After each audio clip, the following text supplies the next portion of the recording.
Boa noite, pessoal. Então agora a gente, de forma oficial, a gente começa o encerramento desse seminário com muita alegria, que eu convido vocês a, juntos nessa noite, prestigiarmos o encerramento do primeiro Seminário Nacional Josué de Castro e o combate à fome. Esse evento está sendo realizado pelo Programa de Pós-Graduação em História, o mestrado profissional aqui da Unicap, pelo curso de Graduação em História, também aqui da Unicap, e pelo Instituto Humanitas Unicap, e tem a intenção de homenagear o pensador pernambucano Josué de Castro no seu 50º aniversário de sua morte. Josué de Castro, nascido na cidade do Recife, em 5 de setembro de 1908, destacou-se mundialmente a partir de suas obras Geografia da Fome, de 1946, e A Geopolítica da Fome, de 1951. Ambas traduzidas para 25 idiomas.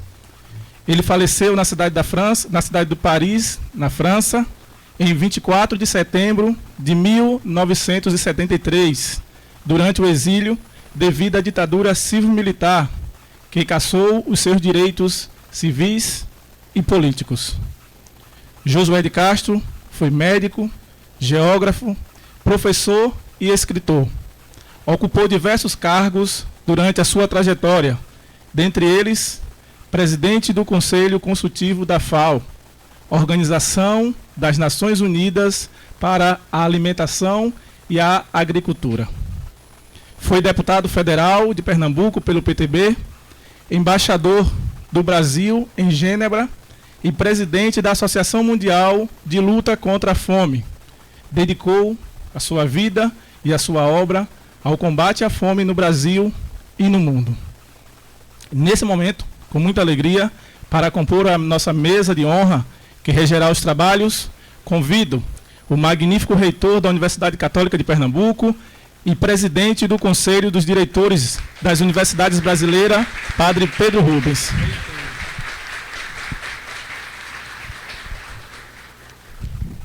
Convido também o vice-reitor da Unicap e coordenador do Instituto Humanitas Unicap, professor doutor Padre Lúcio Flávio Cirne.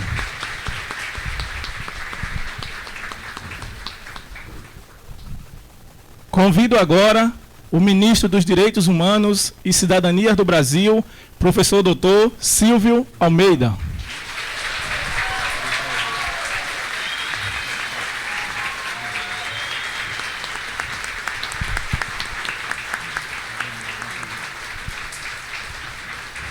Convido também o reitor de graduação da Unicap, professor doutor Degislando Nóbrega.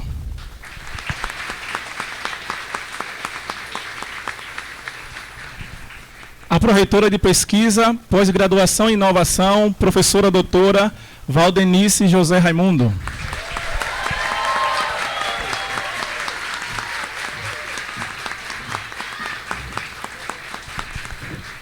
Convidamos também o diretor da Escola de Educação e Humanidades, professor doutor Danilo Vaz Curado.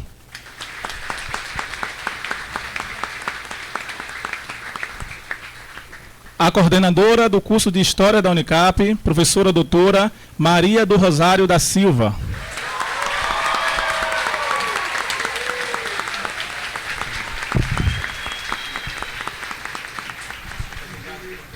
Convidamos também a assessora de Participação Social e Diversidade e egressa do Programa de Pós-Graduação em História da Unicap, professora mestra Ana Carla da Silva Pereira.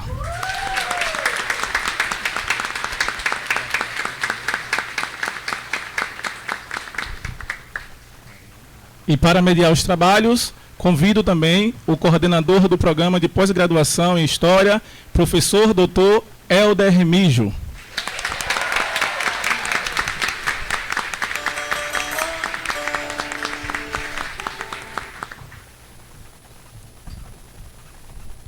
Nesse momento, passo então a palavra para o magnífico reitor da Universidade Católica de Pernambuco, o padre Pedro Rubens.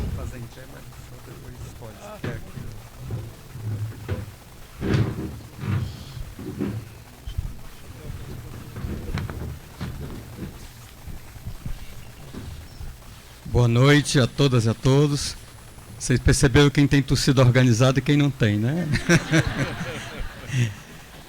Excelentíssimo senhor ministro, em nome de quem eu cumprimento as demais autoridades aqui presentes.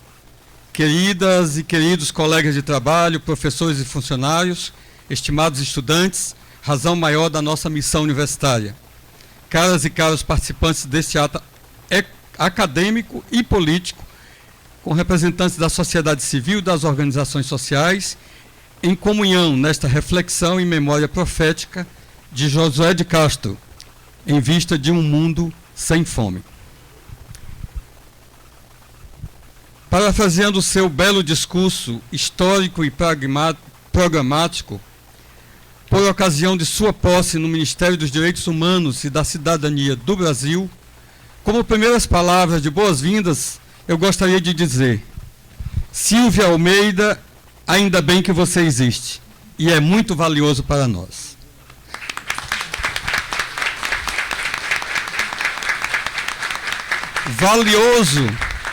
Valioso para a atual equipe do governo Lula, valioso para as universidades brasileiras e, principalmente, valioso para aquelas pessoas que tiveram seus direitos fundamentais negados por causa da fome de pão e de justiça, fome de dignidade e de valorização, enfim, fome de políticas públicas e humanitárias.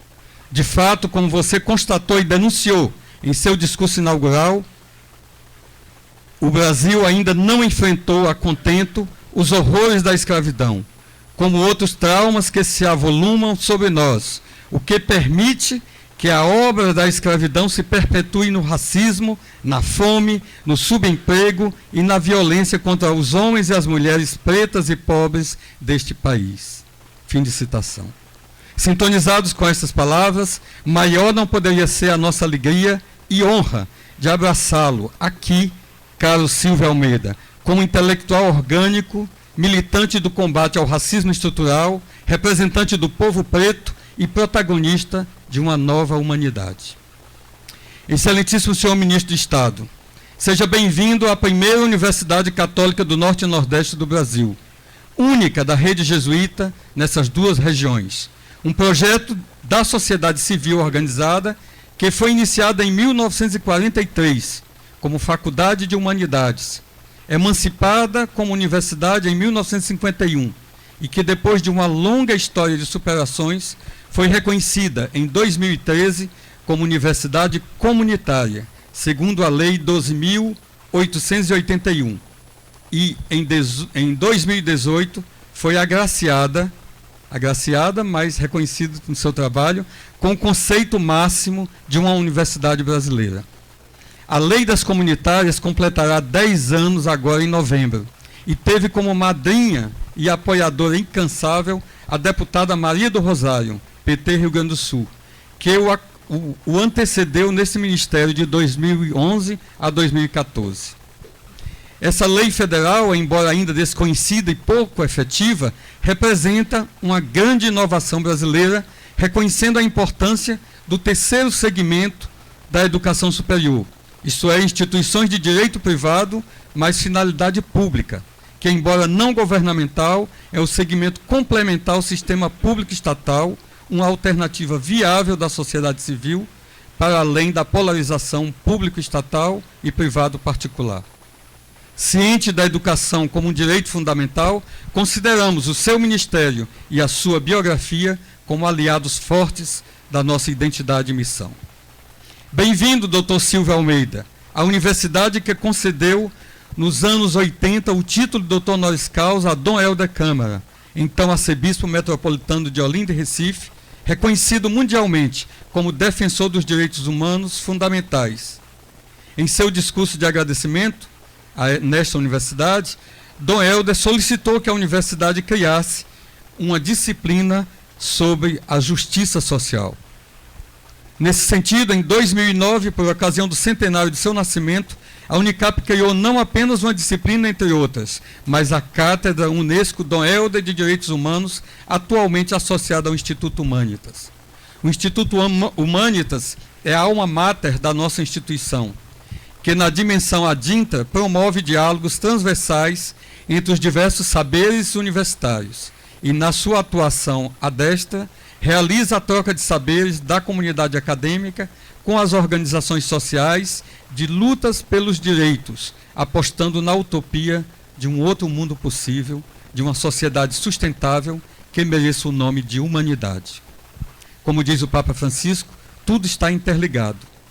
O grito dos empobrecidos e o grito da terra são um só e grande apelo de justiça socioambiental. Diga a você, Silvio Almeida, homem negro e de luta, investido de força ancestral, seja bem-vindo a esta universidade que já nos idos de 1988 abraçou a primeira campanha da fraternidade contra a discriminação racial, com o lema bíblico, eu ouvi os clamores do meu povo, promovida pela Conferência Nacional dos Bispos do Brasil, instituição de grande credibilidade, mas que está sendo perseguida por grupos que, embora se dizendo católicos, não comungam com os princípios fundamentais cristãos, nem com as exigências do Evangelho. A própria Igreja oficialmente já pediu perdão pelos erros e conivências no seu passado, notadamente diante da chaga da escravidão. Além da reflexão aprofundada, tocando nas feridas da nossa sociedade e desconstruindo o mito da democracia racial, foram realizados gestos fortes e simbólicos, como a Missa dos Quilombos, celebrada na cidade do Recife, com a presença de bispos do Brasil inteiro, com a participação ativa de Dom Helder e Dom José Maria Pires, de saudosa memória profética. Assim, começamos a tomar maior consciência do pecado social que está na raiz de tantos outros pecados, como o do racismo estrutural, impregnado na sociedade brasileira. E numa perspectiva de reparação e inclusão, em 2008, a Unicap deu mais um passo significativo ao inaugurar a Semana da Consciência Negra e criar o NEABI, Núcleo de Estudos Afro-Brasileiros e Indígenas, em parceria com as organizações sociais, notadamente com a Secretaria de Igualdade Racial do Estado de Pernambuco. E mais recentemente, em 2019, quando o Brasil vivia a diminuição de políticas públicas e o crescimento do preconceito e da violência contra as populações vulneráveis, a maioria negra, a Unicap realizou um gesto institucional decisivo ao criar uma ação de promoção da inclusão racial com base na lei do ProUni, maior lei de inclusão do nosso país, mas agora fizemos o recorte racial, abraçando em nossa comunidade acadêmica mais de 10% de estudantes negros e indígenas. Enfim, respeitável ministro Silvio Almeida, bem-vindo à Unicap, no marco comemorativo dos 80 anos da nossa missão educativa, travessia que se confunde com a história de lutas e conquistas do Nordeste do Brasil. De fato, a Unicap cresceu com as demandas da sociedade e da cidade, realidade que nos inspira a dizer o que aqui está escrito: o nosso campus é a cidade. E, portanto, a nossa missão principal é a construção da cidadania mediante uma educação de qualidade acadêmica que visa a excelência humana, formando homens e mulheres para o exercício da plena cidadania. Temos entre nossos inspiradores Inácio de Loyola, fundador da Ordem dos Jesuítas, e Paulo Freire, pernambucano e patrono da educação nacional. Ambos, em épocas diferentes, defenderam a educação como instrumento de mudança das pessoas para que elas transformem a sociedade. Nesse sentido, até a localização da Católica de Pernambuco, na área central do Recife, representa um ato político deliberado. Por um lado, ministro, nas imediações da nossa universidade, passam todos os ônibus da região metropolitana, situação geopolítica importante para uma instituição que foi pioneira na oferta de cursos noturnos para atender à grande demanda de trabalhadoras e trabalhadores.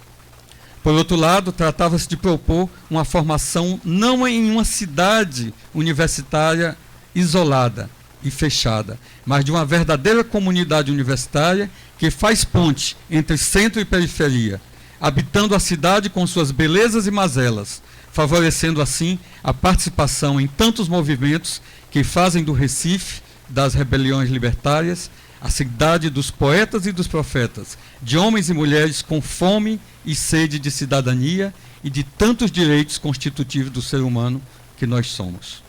Agradecidos pela sua visita, queremos agraciá-lo com uma asa branca, essa pombinha regional que virou símbolo da resistência do povo nordestino na luta pelos direitos e melhores condições de vida.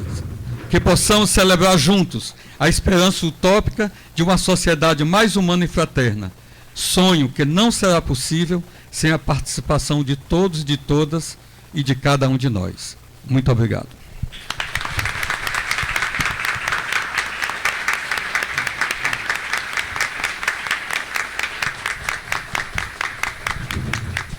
Além dessa comenda, nós queremos entregar também um projeto que foi protocolado no seu ministério em 2011, criando em todo o Brasil centros Dom Helder de direitos humanos. Ele precisa ser atualizado, ministro, mas ele guarda a memória da nossa busca por políticas de inclusão e o nosso protagonismo universitário.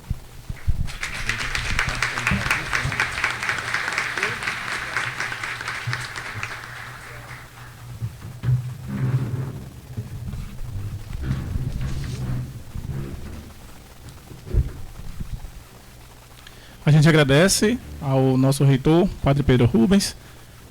Nesse momento, a gente pede para desfazer a nossa mesa de honra e permanecendo apenas o ministro, o professor Helder Remígio, a professora Rosário e o professor Rosário. Eu acho que era melhor não desfazer, para a gente ocupar essas cadeiras e o pessoal ocupar as cadeiras que estão aqui. Tá, então a gente vai continuar com a mesa feita. Se alguém tiver aí em pé, quiser sentar aqui na frente, temos mais... Eu contei 9 lugares aqui, tá? 10 já correu para lá. Então, temos mais pelo menos... Oxe, tem muito mais lugares aqui.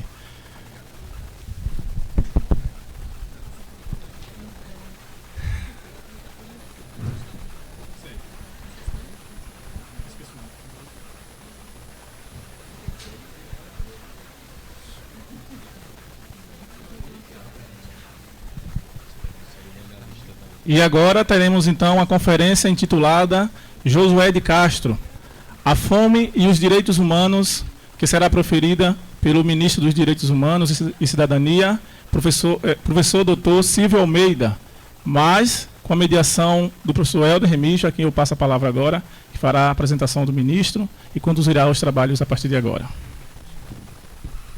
Boa noite a todos, a todas e a todes. Gostaria, em nome do nosso reitor, professor Dr. Padre Pedro Rubens, saudar a todos os presentes, iniciar agradecendo ao professor Dr. Silvio Almeida, ministro dos Direitos Humanos, pela honra que nos concedeu com a sua visita e com a sua conferência que irá proferir em instantes.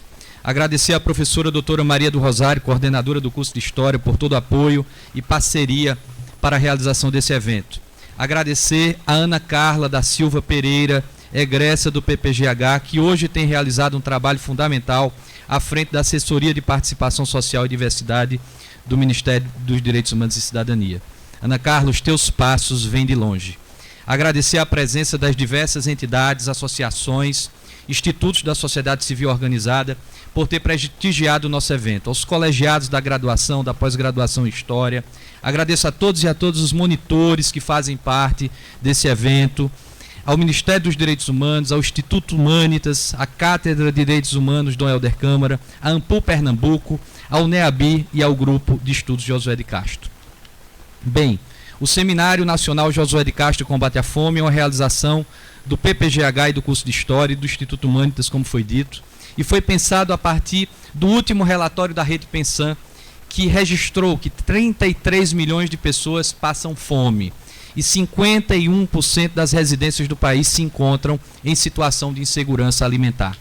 Este seminário se compromete em discutir alternativas para o enfrentamento à grave crise social, econômica e política do tempo presente, bem como fortalecer os valores democráticos e a defesa dos direitos humanos, que se constituem como instrumentos fundamentais para o combate às desigualdades sociais. Mas, ao mesmo tempo, homenageamos o intelectual pernambucano, autor de Geografia da Fome, Josué de Castro. Em 2023, completam 53 anos da morte trágica de Josué de Castro no exílio. Em seu único romance intitulado Homens e Caranguejos, afirmou: não foi na Sorbonne, nem em qualquer outra universidade sábia que travei conhecimento sobre o fenômeno da fome.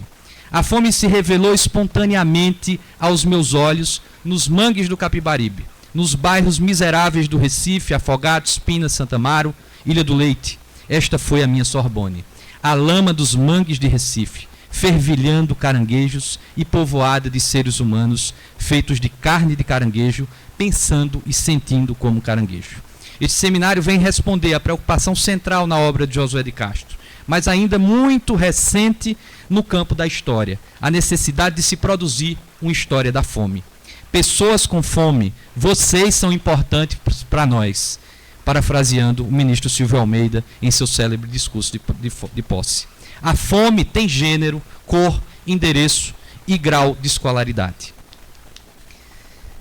65% dos lares habitados por pessoas pretas ou pardas convivem com a insegurança alimentar. As mulheres são as mais impactadas pela fome e cada vez mais 6 de cada 10 lares comandados por mulheres convivem com a insegurança alimentar.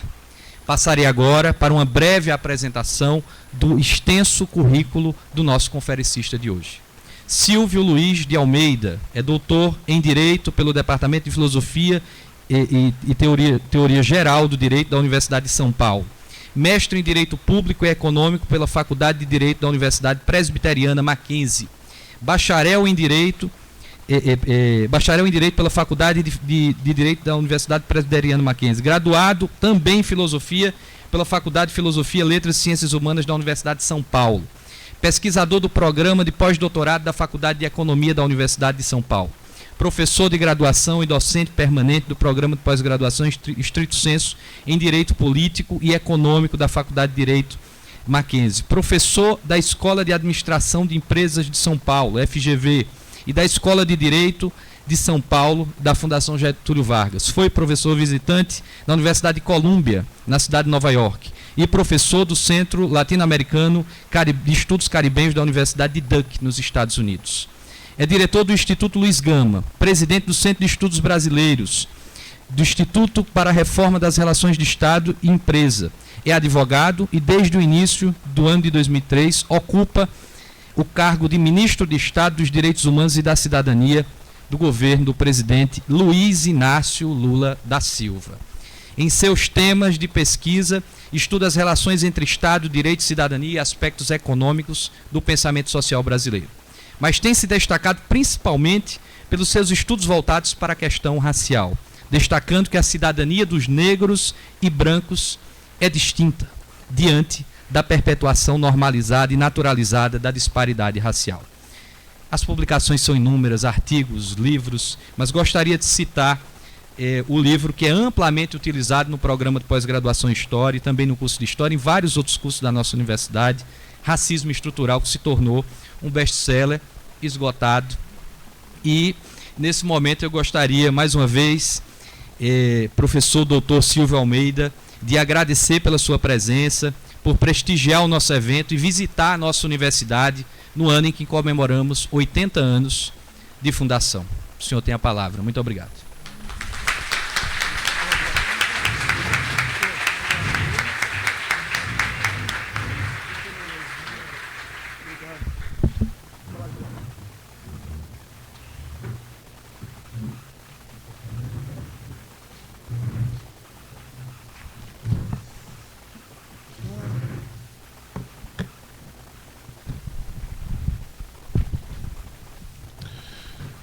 Em primeiro lugar, uma boa noite a todas as pessoas aqui presentes. muitíssimo obrigado pelo carinho, pelo afeto, pelo respeito. E eu quero dizer que estou muito feliz, muito contente de participar deste momento da vida dessa universidade, uma universidade que tem uma história de compromisso com o Brasil, de compromisso com os direitos humanos, de compromisso com uma vida mais solidária, né? Que eu acho que esse é um dos pontos centrais a partir dos quais nós temos que pensar o Brasil daqui para frente. O Brasil tem que ser pensado como um lugar de solidariedade. Isso não se constrói da noite para o dia. A solidariedade, ela é um ato político e, portanto, nós vamos ter que fazer muita política no Brasil, né? Eu quero, além de agradecer a todas as pessoas que aqui estão, os professores, alunos, alunas, a comunidade de uma maneira geral, quero, em nome do padre Pedro Rubens, o magnífico reitor da Universidade Católica de Pernambuco, eu quero cumprimentar a todas as autoridades aqui dessa mesa, a todas as autoridades aqui presentes, deputados, deputadas, enfim, professores, professoras. Em seu nome, portanto, padre, cumprimento a todo mundo que tornou possível esse momento, esse encontro tão bonito que eu estou tendo, que marca também a minha trajetória, marca a minha vida. Então, muito obrigado. Agradeço também, não poderia deixar de fazê-lo, a minha equipe, e eu faço também na pessoa da minha assessora especial de participação social e diversidade, Ana Carla. Muito obrigado, que é egressa dessa universidade, que prova que essa universidade forma pessoas do mais alto gabarito, de tal sorte que eu tive que necessariamente levá-la para Brasília a fim de ajudar a construir a nova política de direitos humanos do Brasil.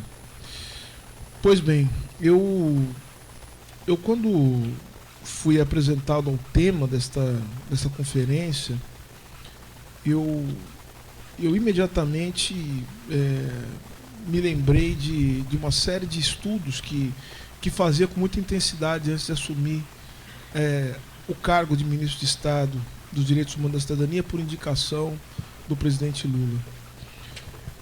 Todos sabem, talvez, né? Todos saibam, aqueles que me conhecem, pelo menos, e que me acompanham, sabem que um dos temas principais dos meus estudos tem sido o pensamento social brasileiro. Para aqueles que não sabem também, o que se estuda no pensamento social brasileiro? O pensamento social brasileiro se tornou um campo de estudos, né, que tem uma singularidade porque se trata de responder algumas perguntas fundamentais sobre o que é o Brasil. Essa é a pergunta central, o que é o Brasil? Responder o que é o Brasil movimenta, obviamente, uma série de outras questões e que só podem ser respondidas também com o apoio de outras áreas da ciência social, que não apenas a história, por óbvio, né, mas passam fundamentalmente pela sociologia, pela antropologia, pelo direito, pela economia política, enfim, e tantas outras áreas, né? Pela geografia, como nos ensinou Milton Santos, né? Que é também um grande pensador do Brasil. Mas, enfim, o pensamento social brasileiro busca responder essa pergunta: o que é o Brasil?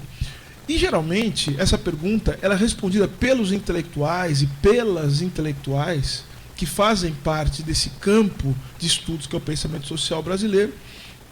Ela é respondida a partir de duas chaves, né? Ou seja, de outras duas questões que surgem dessa questão maior que é o Brasil. A primeira delas é o seguinte: bom, primeira coisa,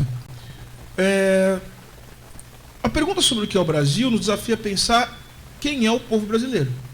O que torna o povo brasileiro singular? Porque o povo brasileiro ele é diferente dos outros povos. O que faz de alguém ser brasileiro? É a pergunta sobre a identidade nacional. O que nós somos? O que nos marca, o que nos diferencia diante do resto do mundo? Essa pergunta, ela parece uma pergunta que desafia apenas o campo da antropologia, mas não é só o campo da antropologia, porque a pergunta sobre quem é o Brasil, ou quem são os brasileiros, na verdade, é uma pergunta que tem também uma questão econômica no fundo disso. Porque eu estou me perguntando também, dentre os brasileiros, como é que eu posso, vamos dizer assim, dizer qual é a vocação de cada um dos brasileiros no campo da economia? Ou seja, o Brasil, ele está preparado, os brasileiros estão preparados para viver numa sociedade industrial? Os brasileiros estão preparados para participar da economia mundial? Mas em que posição? O Brasil é um país agrário ou é um país industrial? Ou seja, eu preciso saber quem é o brasileiro para saber, na verdade, qual será a posição do Brasil no cenário internacional. E veja que o pensamento social brasileiro, ele surge, né, justamente no momento em que o Brasil ele começa o processo de modernização. Leiam modernização como sendo o acoplamento, ou seja, como sendo a entrada do Brasil na sociedade capitalista que se forma até então. Então eu preciso saber o seguinte: como é que o Brasil vai entrar nisso? Qual a posição que o Brasil... Qual é a vocação econômica do Brasil? Ele tem que saber que povo é esse. E essa pergunta se torna mais importante por causa de um outro fator. Sabe qual fator? Que é o fim da escravidão, né? Porque eu preciso formar a classe trabalhadora no Brasil. Quando eu tenho uma sociedade feita de pessoas escravizadas, esta não é a questão central. A questão central agora passa a ser como eu vou formar a classe trabalhadora no Brasil. Quem que é a classe trabalhadora no Brasil? E falar da classe trabalhadora é falar também de quem vai ser a burguesia no Brasil. Olha só que interessante. E vocês já notaram uma coisa: essa pergunta sobre quem são os brasileiros vai trazer uma outra questão. Vocês já notaram qual é? A questão racial. Então toda pergunta sobre identidade nacional, sobre quem são os nacionais de um país, traz consigo um debate racial. Portanto, quem estuda pensamento social brasileiro não tem outra saída a não ser estudar também a questão racial. Porque ela parte de um processo de classificação dos indivíduos e que vai nos permitir, por exemplo, discutir quais são as singularidades do processo da formação nacional. Vocês têm gente da educação aqui, já perceberam já que o pensamento social brasileiro vai ter que ir para o campo da educação. E não é à toa que nós temos grandes educadores nesse campo de estudo chamado pensamento social brasileiro. Vamos citar um pernambucano que vocês já sabem quem é, né? Paulo Freire. Mas tem um outro também muito importante, né? Anísio Teixeira. E não é à toa que eles estão mais ou menos na mesma época, ali nos anos 50, 60, porque eles estão se perguntando o seguinte: bom, olha só, o Brasil é um país que quer se desenvolver, que eu estou na fase do desenvolvimentismo. Como é que o Brasil ele consegue superar suas mazelas? Tem um outro sujeito também que está nessa mesma onda, chama Josué de Castro. Estou tentando pensar as condições do desenvolvimento do Brasil. Como é que o Brasil faz para superar as suas mazelas históricas? E aí, tanto o Anísio Teixeira, por ter de chaves diferentes, como o Paulo Freire, estão pensando, bom, é preciso, portanto, preparar os brasileiros para dar esse salto. Nós precisamos, portanto, educar. E educar, portanto, é mudar as pessoas para que as pessoas possam mudar a sua realidade. É o que dizia o Paulo Freire. Então vejam que interessante como o pensamento social brasileiro, ele é, ao mesmo tempo, uma análise, mas é também um pensar sobre as possibilidades de transformação. Então envolve necessariamente uma análise crítica da realidade, mas também envolve um pensamento da praxis, ou seja, da prática política transformadora. E que vai levar, obviamente, o Brasil a, enfim, a se transformar naquilo que as suas potencialidades podem configurar como sendo o Brasil. Mas, pois bem, eu quero dizer que essa é a primeira pergunta. Agora, a segunda pergunta do pensamento social brasileiro, ela se refere ao seguinte: quais são as instituições capaz de dar conta dessa vocação do povo brasileiro? Ou seja, como é que o Estado brasileiro tem que se organizar? O Brasil é um país que deve se organizar na forma de um Estado autoritário? Porque nós temos uma sociedade herdada, né? Nós herdamos uma sociedade que foi totalmente destroçada com o fim da escravidão, com as debilidades, né, da economia nacional. Então talvez nós tenhamos que ter um Estado forte, que vai organizar o povo brasileiro. Ou o Brasil ele tem que ser um Estado democrático, com profunda participação popular, porque é o povo é que pode, na verdade, dar conta de entender quais são as necessidades que o Brasil precisa ter. Senhoras e senhores, nós estamos aqui.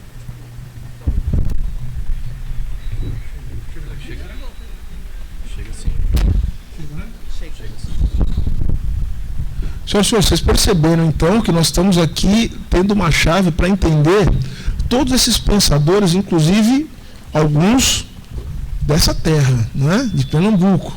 E não é à toa que ele surgiu em Pernambuco, porque você tem uma disputa sobre qual é o povo que dá o acento, a tônica, que dá a essência do que é o povo brasileiro.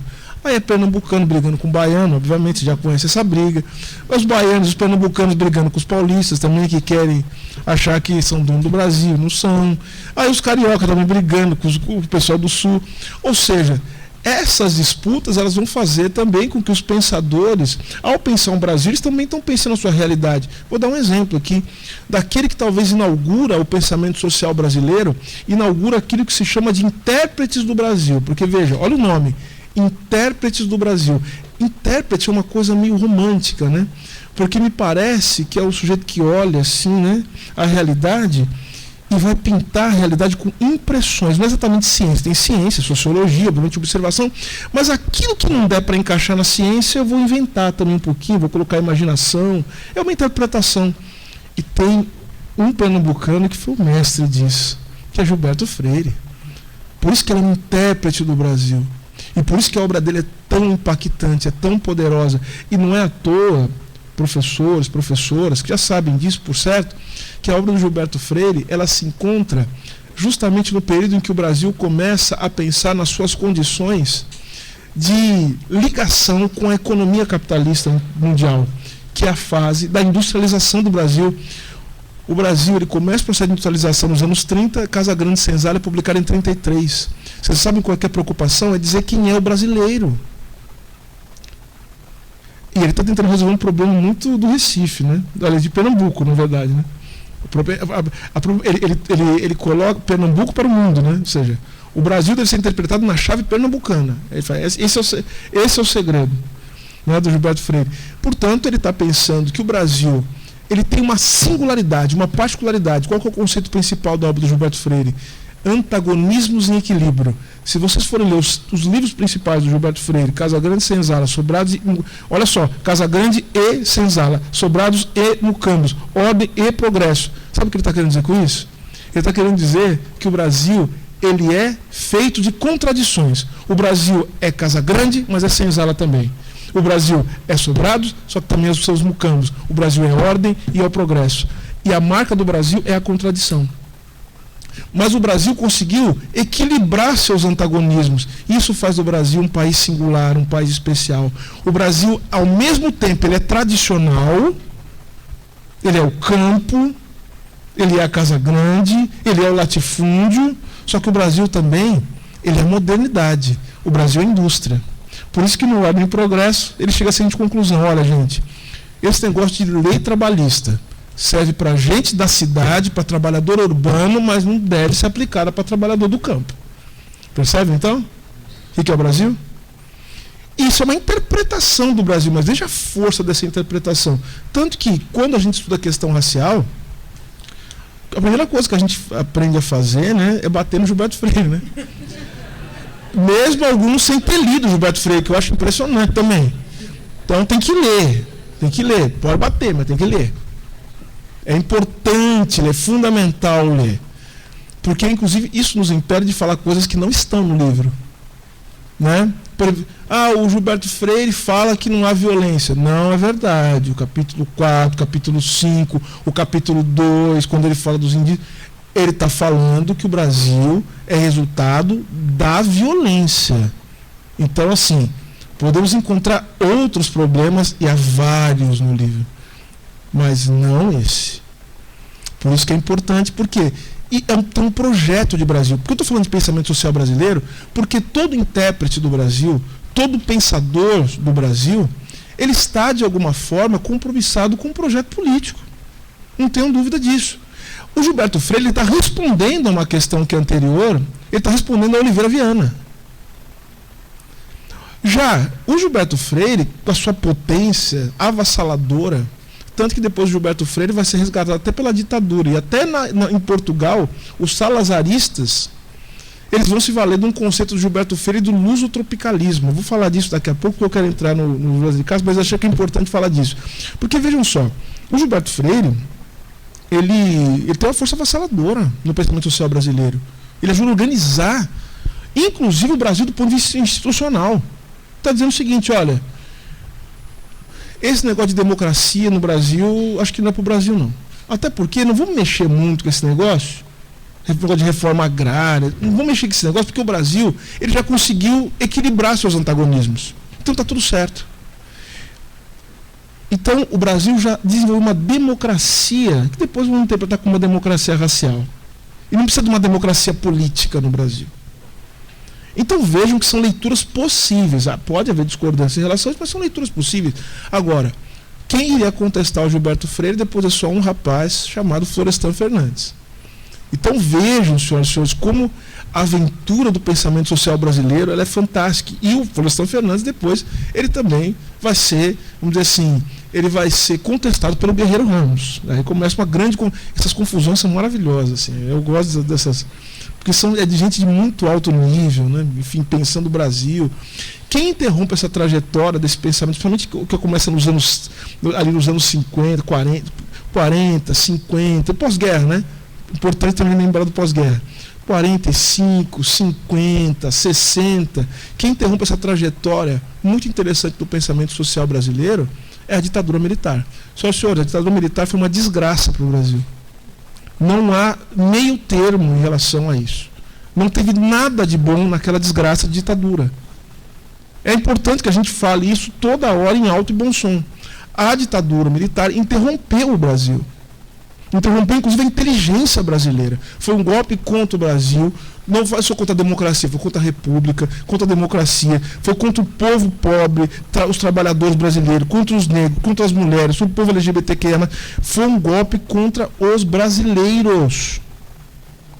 Interrompeu a inteligência nacional e ajudou a entregar o Brasil a interesses estrangeiros. É assim que a gente tem que ler essa história da ditadura militar. Tá?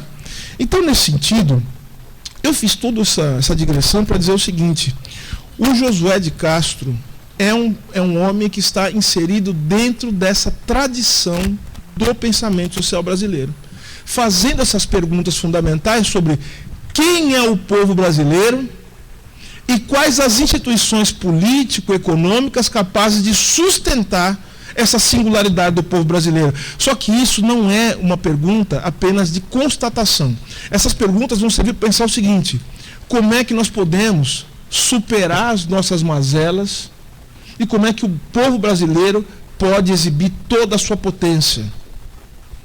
Então eu vejo que é uma pergunta prospectiva, não é só uma pergunta para conservar, uma pergunta de constatação. É uma pergunta que tem em si embutido uma semente de transformação e de mudança. Então vamos lá, vamos colocar outra pergunta.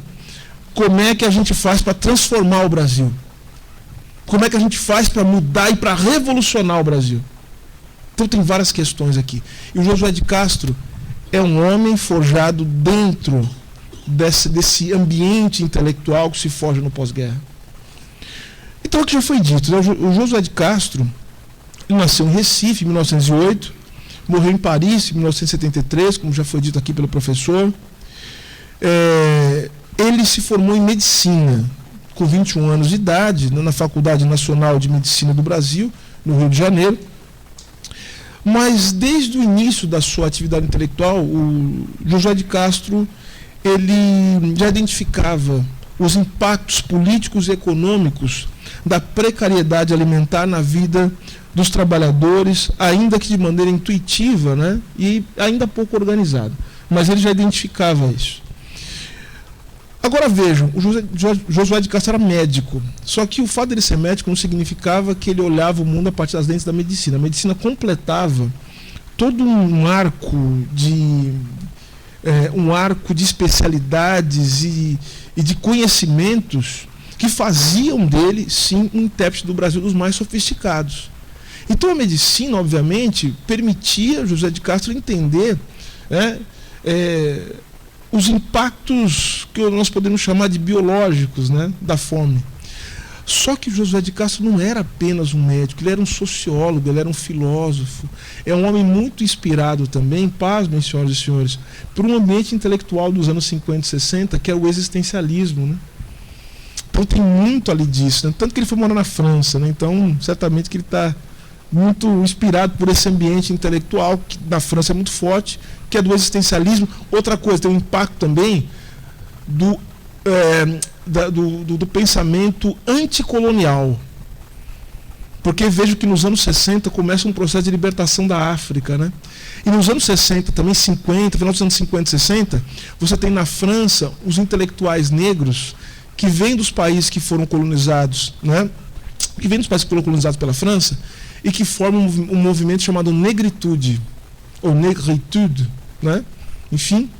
Mas, dentre esses pensadores, está um cara que muita gente aqui conhece, chamado Frantz Fanon, Aimé Césaire, que estão pensando também a decolonialidade ou descolonização, não apenas do ponto de vista jurídico, político, mas também do ponto de vista espiritual, do ponto de vista mental. Ou seja, o colonialismo ele deixa marcas profundas na nossa alma e que não se livram simplesmente quando o colonizador vai embora e retira os seus aparatos de repressão. Então é preciso que haja um trabalho também de conscientização para que nós possamos sair do colonialismo. Então veja que tem um ambiente intelectual muito inspirado por isso, né? E o Josué de Castro, de alguma maneira, está olhando para isso, mas ele vai olhar para a fome. Então, senhoras e senhores, quando a gente fala de fome, Josué de Castro, não se engane. A fome, o tema da fome, que é um tema crucial para o Brasil, é um tema que faz com que o Josué de Castro ele consiga, a partir desse tema da fome, penetrar no âmago da sociedade brasileira e responder às perguntas fundamentais sobre o que é o Brasil. A fome é uma porta de entrada para que ele possa compreender o Brasil na sua totalidade. Porque é o problema que surge para ele, que aparece diante dele, é o fenômeno, usando um termo do existencialismo, né, que surge diante dele, né, e que permite a compreensão do que é o Brasil. Agora, ele também foi político, né? É importante dizer isso. Ele foi deputado federal por 2 mandatos. Ele foi deputado federal entre 54 e 62. Renunciou ao segundo para assumir o posto de embaixador-chefe na Organização das Nações Unidas, a ONU. A sua obra mais famosa é Geografia da Fome, né, que já foi também mencionada aqui, que foi publicada no ano foi publicado em 46, né? 46. A Constituição de 46, aliás, é muito importante. O ano de 46 é importante porque é o ano também da promulgação da Constituição, né? Da Constituição, uma das poucas constituições que nós podemos chamar, com muitas restrições, né, de democráticas, né? Porque o Brasil, na verdade, como nós sabemos, esse é um problema que a fome também é capaz de explicar e que também é explicado pela fome, né? Por incrível que pareça. O Brasil é um pouquinho de democracia de vez em quando, com golpe por todos os lados. Assim. Isso é o Brasil. Golpe, autoritarismo, enfim. E a fome é o resultado disso. Ou seja, a fome é política. Essa é a grande sacada do Josué de Castro. Ele está dizendo para nós que a fome é política. A fome ela não é apenas um fenômeno biológico. A fome é, de certa maneira, um projeto ou uma falta de projeto, que também é projeto, do campo da política. Então, vejam, a historiadora Adriana Salai Leme, ela faz um interessante resgate sobre a trajetória reflexiva de Josué de Castro sobre a fome. Lembrando que fome tem significados e sentidos dos mais variados. O sentido trabalhado por Josué de Castro revela a fome como condição, sem que seja em situação de crises humanitárias, climáticas ou de guerra. Ela afirma que Josué de Castro é o primeiro a pensar no Brasil como um lugar de fome. O Brasil é um lugar de fome. Ou seja, um país onde a fome marcou e marca uma parcela importante da população e dos processos históricos. Senhoras e senhores, eu não preciso dizer que A fome no Brasil, ela é tema de livros, ela é tema de trajetórias pessoais, né, e de pessoas que conseguiram sobreviver a ela. Quem já passou fome na vida fala disso, conta isso como parte marcante da sua trajetória pessoal. O presidente Lula fala a todo momento disso. Ele fala da fome como algo que faz, inclusive, com que ele, diante da experiência da fome, ele se levante como um político que tem como principal objetivo erradicar a fome no Brasil. Hoje, aliás, no Piauí, é o lançamento do programa Brasil Sem Fome. Importante lembrar disso. E é um dos programas que o presidente Lula mais se dedicou e que o emociona. Toda vez que ele fala disso, ele se emociona. Porque a fome realmente, ela molda a nossa subjetividade. E é isso que o José de Castro está falando para a gente. A fome, ela molda a nossa subjetividade, marca a nossa trajetória. Ela molda o nosso jeito de pensar. Ela molda o nosso jeito de agir. A fome, inclusive, limita a nossa possibilidade, tanto do ponto de vista biológico, mas como do ponto de vista também das relações com o mundo, limita o nosso arco de possibilidades de desenvolver uma vida plena. Então vejam que um povo com fome é um povo que não tem como ultrapassar suas grandes barreiras existenciais. Então a fome é projeto. A fome é projeto. Agora, em Geografia da Fome, Josué de Castro apresenta uma virada epistêmica, uma virada uma virada racional, uma virada intelectual, que o que antes faz com que antes era subnutrição e carência alimentares, passa a ser também denominado fome. A fome, portanto, se impõe como dilema político. Por isso a fome é um dilema coletivo, não um dilema individual. A fome não é um problema de quem tem fome. A fome é um problema do nosso país, do Brasil. O filósofo francês Jean-Paul Sartre, ele fala uma coisa muito importante, né? Que o que a gente ingere diz muito sobre que tipo de pessoa nós queremos ser. Ou seja, o que a gente coloca no nosso corpo. Ele é parte também de um projeto, né? Ou pelo menos ele é parte de algo que nos coloca diante do futuro. Então vejam que um país incapaz de alimentar o seu povo, um país como o nosso, que é um dos maiores produtores mundiais de alimento, e tem gente passando fome, 33 milhões de pessoas passando fome, 120 milhões, segundo os números mais atualizados, com deficiência alimentar, né? Enfim, é um país, portanto, que já diz muito sobre que tipo de projeto ele tem, respondendo aquelas duas perguntas. E é isso que o José de Castro está falando. Ou seja, quem é o povo brasileiro? O povo brasileiro é um povo que tem fome. Que tipo de instituições nós precisamos forjar para um povo em que a fome ainda existe? Só pode ser instituições de opressão, de autoritarismo, porque a fome se levanta. O povo não passa a fome e fica tranquilo, o povo passa a fome e se revolta. Então é preciso que haja muita repressão, muita violência, para que o povo continue passando fome. É preciso que haja muita desigualdade para o povo passar fome, para o povo aguentar calado esse tipo de coisa. Então, se perceberam a relação que existe entre fome e falta de democracia? Portanto, um povo que passa fome, um país onde um povo passa fome, não é um país democrático. Não pode ser democrático. Vocês notaram isso?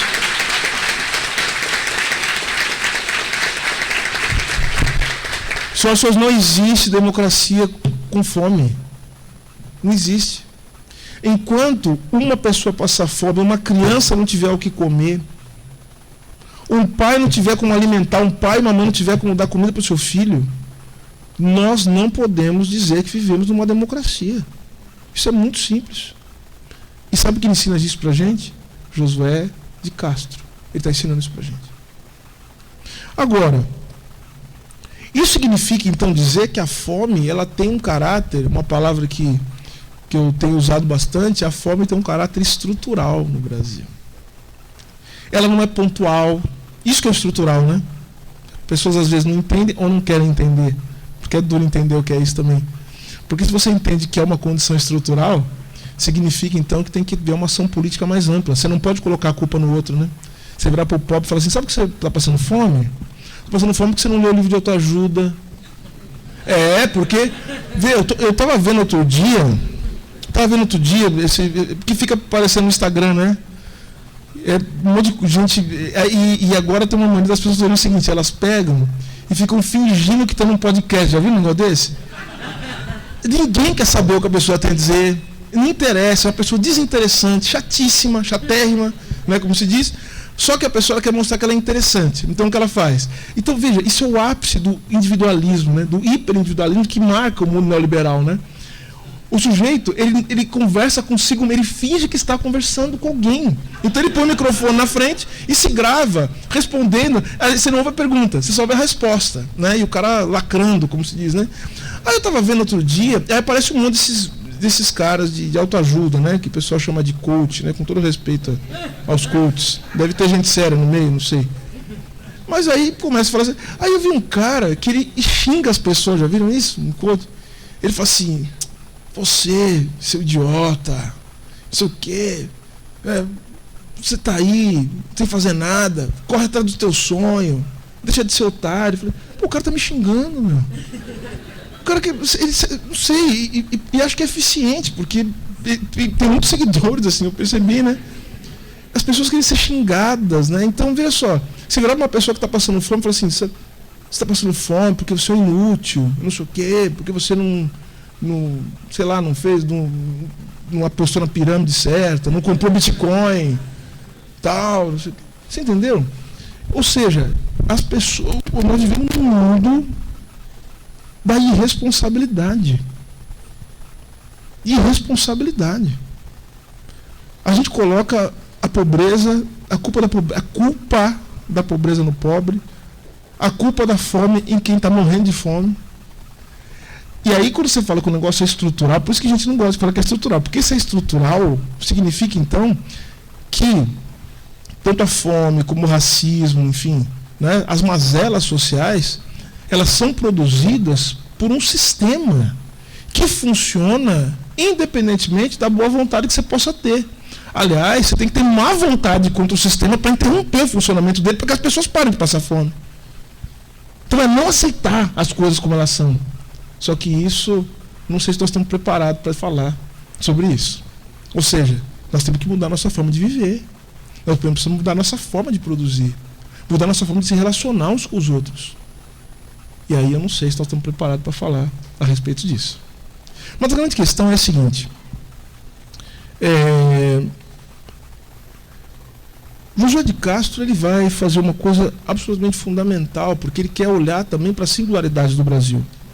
Então ele vai dividir o país em regiões e ele vai mostrar o seguinte, que em algumas regiões erros e defeitos são mais graves e vive-se num estado de fome crônica.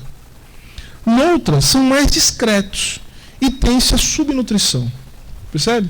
Então, ou seja, a fome ela não é uma coisa uniforme. A fome, portanto, ela deve ser olhada a partir das peculiaridades regionais, que é também uma questão que vai ser tratada por um outro grande pensador do Brasil, que é o Celso Furtado.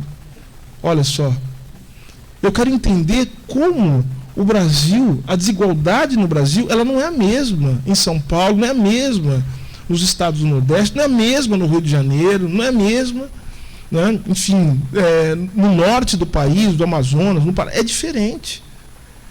Então ele começa, inclusive, a ver o que o povo come nessas regiões, e são comidas diferentes. Percebe, então? Então, muitas vezes, a desnutrição, a subnutrição, ela é causada também por uma espécie de vedação, ou seja, você começa a impedir que as pessoas tenham acesso às comidas que fazem parte da sua cultura, da sua tradição. Eu me lembro muito bem, agora estava com o presidente Lula, quando a gente foi para Roraima, né, por conta da crise Yanomami. Os Yanomami, muitos doentes, assim, né? Uma situação, as crianças, uma situação assim horrorosa. Eles reclamavam muito que as pessoas estavam querendo levar comida, mas eles não comiam aquelas comidas, levavam coisa enlatada, né? Comida, levavam salgadinho de pacote, aquelas coisas assim. Gente, isso... Aí o presidente Lula perguntou, né? Vocês gostam de comer? A gente gosta de comer banana, mandioca, essas coisas, percebem então? Só que daí a gente entra num outro problema também que o Brasil tem. O Brasil é um país que não fez algo que outros países fizeram. Uma coisa que chama reforma agrária. Percebem então? O Brasil é um país que não fez reforma agrária. O Brasil é um país cuja produção de alimentos para o povo brasileiro é feita por pequenos agricultores, pequenos produtores, mas que não recebem atenção, que não são organizados. Portanto, olha só que interessante, os países que nós chamamos de desenvolvidos, eles fizeram, sabe o quê? Reforma agrária. Não existe desenvolvimento sem reforma agrária.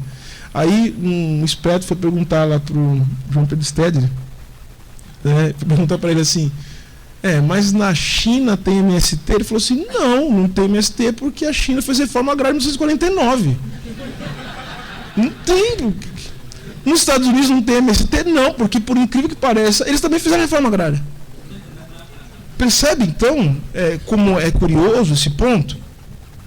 Então veja que o Josué de Castro, no fim das contas, ele situa a fome, e aí aos historiadores, né? A fome, ela tem história. A fome, ela não é um elemento atemporal. Existe uma história da fome, como o professor muito bem disse, que seria muito importante que nós contássemos. Dá para contar uma história do Brasil a partir da história da fome. Então vejam que a fome, ela capta as relações sociais e o movimento da economia e da política para demonstrar as múltiplas determinações e a articulação entre setores econômicos, nacionais e internacionais, porque não dá para entender a fome num país sem entender também como a produção de alimentos ela é levada, ela é voltada para interesses que não são os interesses do povo brasileiro. Temos que entender que a fome é isso. Como é que um país que produz alimento não consegue alimentar seu povo? Porque parte dessa produção ela não é feita para o povo brasileiro, né? E vejam a qualidade da comida que nós comemos também. Quem já morou fora do Brasil sabe disso, né? A gente toma um leite fora do Brasil e fala assim, gente, eu nunca tomei um negócio desse. É um leite que parece leite, assim, uma coisa, sabe? Que... Você tem até reminiscências da infância, assim, que você mamava no peito, assim, é impossível, a caixinha de leite. Sabe, as frutas é uma coisa impressionante. O Brasil produz frutas e você vai comer frutas de melhor qualidade em outros lugares do mundo. É impressionante. Que não produzem a fruta, né? Enfim, não produzem o que você está comendo ali. Então vejam que a fome, portanto, ela tem que ser vista a partir da lógica de territórios, blocos econômicos. Tudo isso são questões fundamentais para se entender essa dinâmica. E vejam que a fome também, ela também compõe o nosso imaginário. Geografia da Fome, de Josué de Castro, não é o primeiro livro, a primeira obra que fala de fome. Nós temos Os Sertões, de Euclides da Cunha, que fala de fome, 1902. Nós temos a obra de Rodolfo Teófilo, né, com A Fome, Cenas no Ceará, de 1890. Nós temos Vidas Secas, que fala de Fabiano e seus filhos, né? Ou As Andanças de Chico Bento, em O 15, né, que fala da Grande Seca. E na mesma trilha nós temos também representações da fome no campo das artes plásticas, né?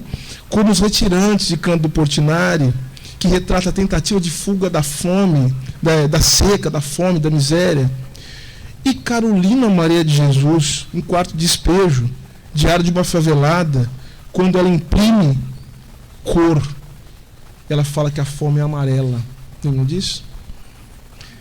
E para não me alongar muito, hoje inclusive foi falado isso, nós temos uns documentários, né? O documentário Ilha das Flores, de Jorge Furtado, e há também uma reportagem histórica feita nos anos 2000, salvo engano, nos anos 90, anos 2000, no Fantástico, que ganhou uma reportagem premiada sobre fome. É uma das coisas mais tristes que vocês vão ver para aqueles que quiserem ver. Né? Portanto, Geografia da Fome, senhoras e senhores, não é apenas uma descrição da fome enquanto fenômeno social do seu tempo, mas a fome revela aquilo que Geografia da Fome, melhor dizendo, revela aquilo que o Milton Santos, quando fala de Josué de Castro, ele chama de clarividência. Ele fala que Josué de Castro é um homem clarividente. Ao mostrar, repito, que a fome é um fenômeno histórico, o livro nos apresenta uma análise complexa da organização socioeconômica contemporânea, que, nas palavras do próprio Josué, é flagelo, atenção, olha que interessante, flagelo fabricados pelos homens contra outros homens. Vou repetir a frase de Josué de Castro. A fome é o flagelo fabricado pelos homens contra os outros homens. Portanto, a fome, repito, não é um acaso, tampouco é uma consequência de determinações biológicas ou geográficas. Percebam que quem naturaliza a fome são os mesmos que naturalizam o racismo, né? E usam a mesma lógica, ou da biologia, ou da geografia. Notem isso. A fome é o que se sente na dor do corpo como resultado de conflitos e decisões políticas em determinadas circunstâncias históricas. A complexidade da questão está no fato de que a política não pode ser pensada como algo completamente apartado da natureza ou das contingências. Ou, em outros termos, a política, e de novo cito Jean-Paul Sartre, a política ela não pode ser afastada da facticidade. Nós fazemos política vinculados inevitavelmente ao mundo concreto, à facticidade, aos outros. Assim, se as determinações biológicas e geográficas impõem a todos os seres a necessidade de interagir com a natureza para a reprodução das condições materiais de nossa existência, no caso da espécie humana, a forma com que essa interação ocorre é também uma consequência política. Ou seja, nós matamos a fome a partir da nossa interação política. Nós reproduzimos a condição material da nossa existência fazendo política. E, portanto, a fome é uma consequência dessa interação política. Como diz Ricardo Abramovay, citando Josué de Castro, ou melhor, sintetizando o pensamento de Josué de Castro, ele diz o seguinte: a fome é uma manifestação biológica de um problema social. Por isso que Josué de Castro nos ensina, e o que pode ser muito incômodo, é que muitas vezes o que se chama de fartura, e que na maioria das vezes se refere mais à quantidade do que ao valor nutricional, que é muito importante, carrega uma outra face, constituída da miséria e fome. Com efeito, a fome e a insegurança alimentar estão presentes mesmo em países e regiões onde não há guerra ou desastres naturais, e nos quais existe terra agriculturável, água potável e indústria avançada. Tem gente passando fome nos Estados Unidos. Tem gente passando fome na Europa, nos países da Europa. Tem gente passando fome no Brasil.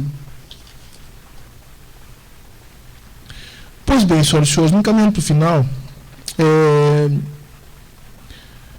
uma compreensão universal do tema só pode ser atingida se forem analisadas as razões pelas quais as pessoas passam fome em diferentes partes do mundo. Nessa vereda, é preciso estabelecer como a fome, entendida como condição vinculada à reprodução das formas sociais do capitalismo, materializa-se nas diferentes formações sociais. Utilizando-me aqui do conceito estabelecido por Milton Santos, geógrafo profundamente influenciado por Josué de Castro. No caso específico do Brasil, a monocultura, que gera deficiência alimentar, soja, e o latifúndio, que produz a fome, são centrais na criação das condições que levam as populações a essa tragédia. Para Josué de Castro, o seu enfrentamento é, antes de tudo, a luta contra o subdesenvolvimento. É por isso que ele está falando da fome. Mais do que qualquer outro intelectual brasileiro, Josué de Castro compreendeu que o desenvolvimento social e econômico passa por um projeto alimentar e de nutrição concebido de modo específico para a população brasileira. Se nós queremos ser um país desenvolvido, e podemos discutir o que é desenvolvimento sustentável, inclusive podemos discutir isso, isso passa por um projeto alimentar para o povo brasileiro. Decidir como o povo brasileiro vai comer significa como é que nós vamos construir os homens e mulheres que vão fazer com que o Brasil possa ser um país melhor. Se Anísio Teixeira, Paulo Freire e Guerreiro Ramos, que eu já citei, cada um ao seu modo e com suas diferentes visões, estavam preocupados como formar um sujeito brasileiro, a ele se soma Josué de Castro, no entendimento sobre a necessidade de se pensar simultaneamente as condições objetivas e as condições subjetivas da superação dos problemas nacionais. Josué nos ensina, afinal, que o desenvolvimento deve ser, olha só, o desenvolvimento deve ser engolido. Nós precisamos engolir o desenvolvimento. Ele deve ser colocado diariamente dentro de cada um de nós. No fim das contas, a gente se alimenta de futuro, senhoras e senhores. É disso que a gente se alimenta. O nosso alimento é a esperança. O nosso maior alimento é o futuro. A gente come porque a gente quer ser melhor do que a gente é. Este é o ponto. E por fim, José de Castro diz que para a gente se libertar das marcas infamantes da fome, seria preciso, olhem só, que o país se libertasse da servidão às forças econômicas externas que durante anos procuraram entorpecer o nosso progresso social e da servidão interna, a fome, a miséria, que entravaram sempre o crescimento de nossa riqueza. E para isso que a reforma agrária, na visão de Josué de Castro, ela tem um papel fundamental. E a pergunta que fica é possível manter o Brasil, ou considerar o Brasil celeiro do mundo? Desde que a construção de um país sem segurança alimentar esteja presente nas políticas públicas, desde que isso seja feito de fato a partir de uma escolha política e, fundamentalmente, uma escolha política estruturada historicamente em condições que possam ser historicamente revistas. A fome é uma barreira à libertação de um povo. E, desse modo, deve ser prioridade na agenda política de quem quer um país melhor. Ô Josué, eu nunca vi tamanha desgraça. Quanto mais miséria tem, mais urubu ameaça. E com o bucho mais cheio, comecei a pensar. Com o bucho mais cheio, eu comecei a pensar.